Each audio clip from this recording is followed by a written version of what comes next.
When George and his girlfriend Zoe agreed to take care of Rex, their friend Corey's dog, they never expected things to unfold the way they did. George anxiously looked out the window, awaiting Corey's arrival with Rex, the Doberman. He felt a mix of concern and curiosity. Next to him, Zoe seemed restless, absent-mindedly playing with the edge of her shirt. "Are you sure this is going to work out, George?" Zoe asked, her shaky voice betraying her nervousness. "Of course, dear. Rex is a retired police dog.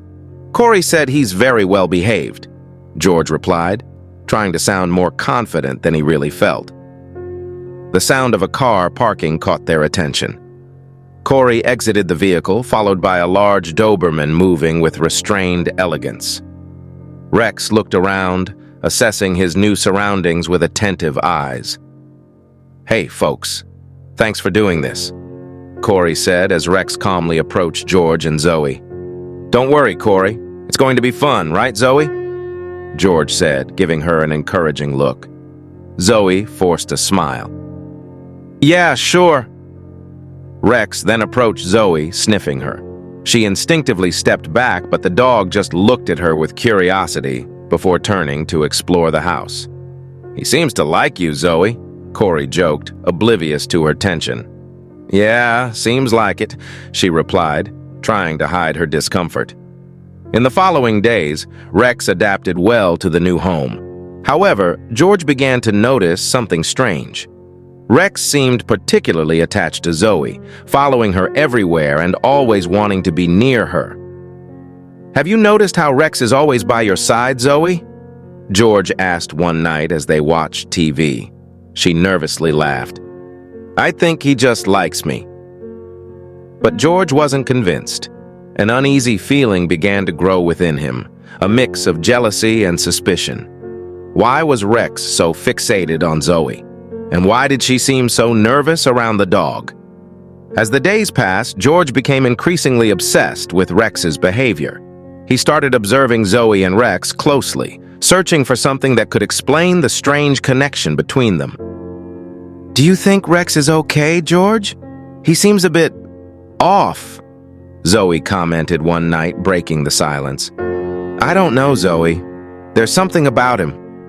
Something I can't quite understand," George murmured, lost in his thoughts. The tension between them escalated, fueled by Rex's constant and silent presence. Little did George know, he was about to uncover a secret that would change everything. In the following days, the atmosphere in George and Zoe's house became increasingly tense. Rex, the Doberman, continued to exhibit peculiar behavior, especially around Zoe. George, growing more restless, couldn't shake the feeling that something was amiss.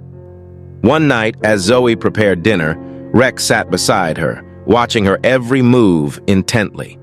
Leaning against the door, George observed the scene with a concerned look. "Zoe, don't you find it strange? Rex can't take his eyes off you?" George commented, trying to keep his voice casual. Zoe, visibly uncomfortable, responded without looking at him. "Maybe he's just getting used to me, George. It's nothing." But George wasn't convinced. He remembered Corey's words about Rex being a retired police dog. Was he trained to detect something specific? Something related to you? George murmured more to himself than to Zoe. "What do you mean by that, George?" Zoe asked, finally turning to face him, a mix of confusion and slight irritation on her face. "I don't know. I'm just trying to understand," George replied, avoiding her gaze. The night passed with a palpable tension in the air. George lay in bed, but sleep eluded him. He tossed and turned, disturbed by the thoughts haunting him. Beside him, Zoe slept restlessly, also affected by the strange atmosphere that Rex had brought into the house. The next day, George decided to closely observe the interactions between Zoe and Rex. He noticed how Rex seemed especially alert when Zoe was around, as if waiting for a command or signal from her. "Zoe, have you ever trained dogs before?" George suddenly asked during breakfast. "No, never. Why?" Zoe replied, surprised by the question. "It's just, Rex seems so attentive to you, like you have some kind of connection." George said, trying to gauge her reaction. Zoe just shrugged, clearly uncomfortable with the line of questioning. Maybe he's just a very smart dog. But George wasn't satisfied. He felt there was more, something Zoe wasn't telling him. His heart grew heavy with suspicions and doubts, feeding a jealousy he never knew he had. As the day progressed, George found himself scrutinizing every interaction between Zoe and Rex, searching for clues, anything that could explain the dog's peculiar behavior. But the more he observed, the more confused he became. He knew he needed answers, but had no idea where to find them. As the days passed, George became increasingly consumed by his suspicions. He started obsessively researching police dogs and their behaviors, especially drug detection dogs. Meanwhile, Rex continued to act strangely, always sticking close to Zoe, further fueling George's unease. One night, while Zoe was in the bath, George decided to snoop through her phone, driven by a mix of distrust and desperation. He knew it was wrong, but he couldn't control himself. That's when he saw a text message that sent chills down his spine. "Meet me at the gas station outside town tomorrow. We need to talk," read the message from an unknown number. George felt his heart race. Who was this person? And why did Zoe need to meet them at such a suspicious location? He felt betrayed, confused, and filled with anger. The next day, George decided to follow Zoe. He saw her drive to the gas station and stay there for about 20 minutes, although he couldn't see who she met. When she returned home, George confronted her. "Where were you?" he asked, trying to stay calm. "I just had some things to take care of," Zoe replied, visibly nervous. "What things, Zoe? Who was the person you met?" George pressed, frustration evident in his voice. Zoe remained silent, avoiding his gaze. "It's nothing for you to worry about," she finally said, her voice trembling. George felt a wave of distrust. He could no longer ignore the signs. Something was happening, and he was determined to find out what it was.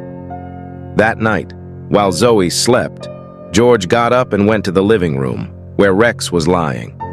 He looked at the dog, thinking about everything that had happened. "What do you know, Rex?" he murmured. That's when George had an idea. He decided to seek out the police officer who had worked with Rex at the airport. Perhaps he could provide some answers about the dog's behavior. However, finding information about Rex's human partner at the airport proved more challenging than George expected. The police force was tight-lipped about such details, and George found himself at a dead end. Frustrated and desperate for answers, George decided to go to the airport and ask questions directly. But his straightforward approach raised suspicions, and he was quickly escorted off the premises. Returning home, George felt defeated and confused. He knew he was losing control of the situation. He needed answers, but all his attempts to find them only led to more questions. That night, as he cleaned up the remains of a pillow Rex had destroyed, his phone rang. It was an unknown number. Hesitant, George answered. "Are you the guy taking care of my old police dog, Rex?" the voice on the other end asked. George froze. "Yes, it's me," he replied, his voice shaky. "Cut out the snooping you're doing. You're in over your head, kid," the voice said before abruptly hanging up. George stood there, holding the phone, his heart pounding. Who was this person? And what did he know about Rex and Zoe? George felt he was getting closer to something significant, something that could change everything. He just wasn't sure if he was ready to face the truth. After the mysterious phone call, George became even more determined to uncover the truth. The tension at home was palpable, with Zoe becoming increasingly distant and Rex continuing to behave strangely. George knew he needed to take action, but he also felt like he was sinking deeper into a mystery beyond his understanding. That night, as they dined in uncomfortable silence, George decided to confront Zoe. "Zoe, who was the person you met at the gas station? And why have you been acting so strangely lately? George asked, his voice laden with frustration and suspicion.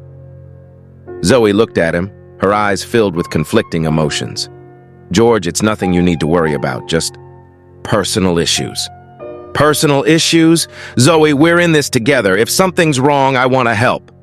George insisted, but his voice betrayed the distrust he felt. Zoe sighed, appearing tired and defeated. It's not that simple, George. There are things you wouldn't understand. Before George could respond, Rex began to bark aggressively, throwing himself at the front door. The couple quickly stood up, interrupting the argument. George rushed to see what was happening, with Zoe following closely. Looking through the window, George saw a strange man dressed in black standing at the door. The man was banging on the door, demanding to see Zoe. George felt a wave of fear and anger. "Who is this man, Zoe?" George asked, turning to face her. I don't know," Zoe replied, her voice trembling. Without hesitation, George called the police. While they waited, the man disappeared as mysteriously as he had appeared. Zoe was clearly shaken, and George didn't know what to think anymore. When the police arrived, George explained the situation, mentioning his suspicions about Zoe and Rex's strange behavior. The officers seemed confused but agreed to talk to Zoe. Zoe came downstairs with Rex closely following. She seemed nervous but determined. George watched, feeling a mix of fear and anticipation. "Ma'am, your boyfriend here is concerned about some things. He mentioned a meeting at the gas station and strange behavior from your dog. Can you explain what's going on?" one of the police officers asked.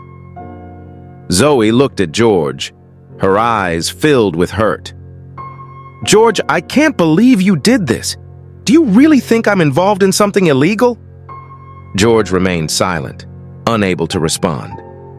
"I went to the gas station to buy a pregnancy test," Zoe revealed, her voice almost a whisper, "and I'm pregnant."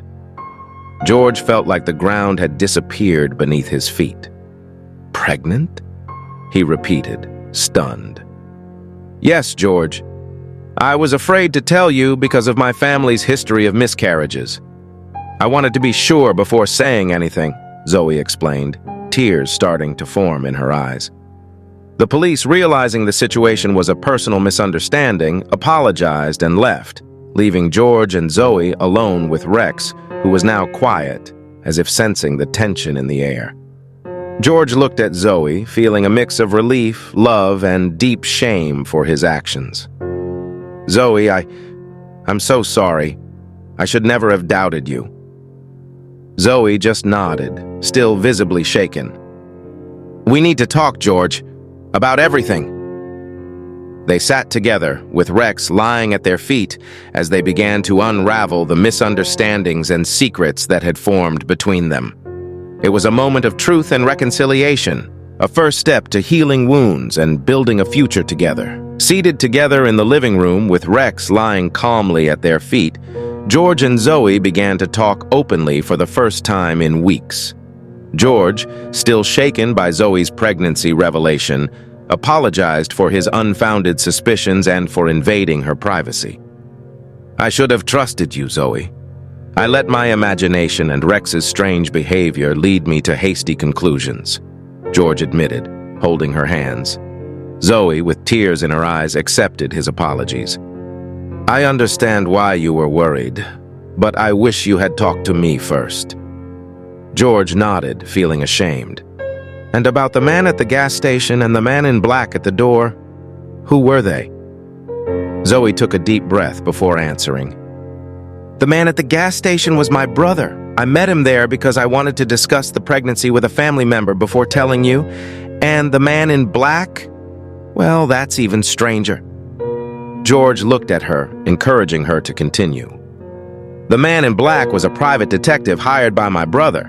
After I told him about my pregnancy and his suspicions, he got worried and hired someone to investigate, to protect me and the baby." George felt a wave of relief and, at the same time, embarrassment. "So it was all a big misunderstanding?" "Yes, it was.